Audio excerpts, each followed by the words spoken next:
Von Fry, legendary badass, not shy, telling you how it is, Von Fry will die.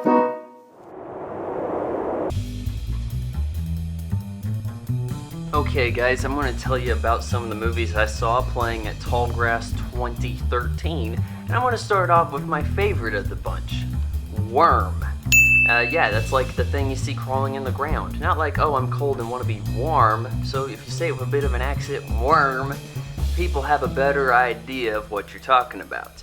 This is a movie shot entirely on a GoPro camera, much like the one I'm using here. Now mine's a Hero 3, and the director / star of the movie, Andrew Bowser, told me he was using a Hero 2. That has me feeling pretty good about my camera, despite the fact that I got it only a month before it was replaced by the GoPro Hero 3 Plus. So, in the film, we see this guy who is literally carrying the movie. Like, you could say, oh, that star carries the movie. This guy has the movie strapped on him.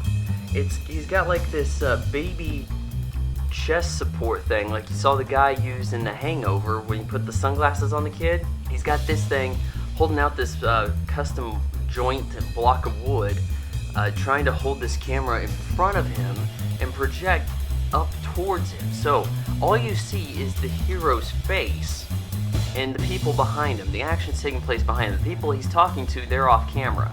They're voiced in post, ADR be it.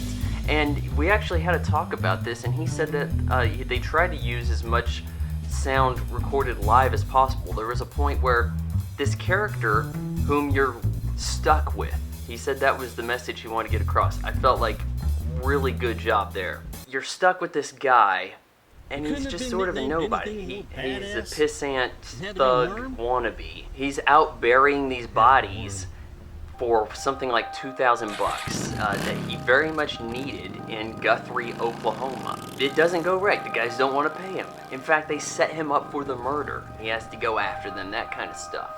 And I'm not going to ruin too much of the movie for you guys because I'd like to encourage you to see this one.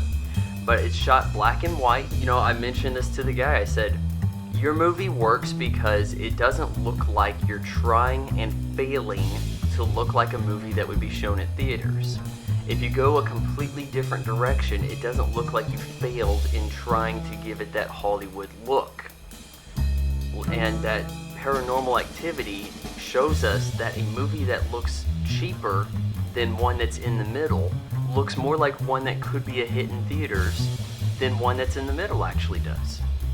It's very unique. One take, guys. One 90-minute long shot. There's a lot of stunts. A lot of things we didn't even have time to talk to him about at the festival. And he got like a minute-long standing ovation from nearly everybody in the crowd except my dad, who's being an ass. That's all.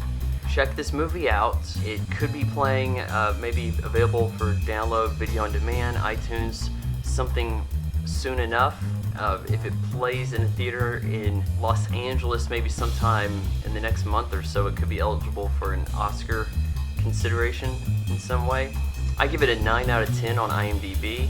We had a lot of people say that they thought this was a very strong performance, very physically demanding. A lot of the sound design being done in post does make it sound like people are in different directions. This would be a standout film to watch.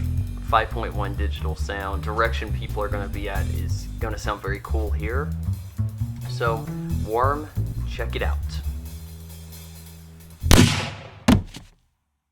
Do do do do do do do do do do.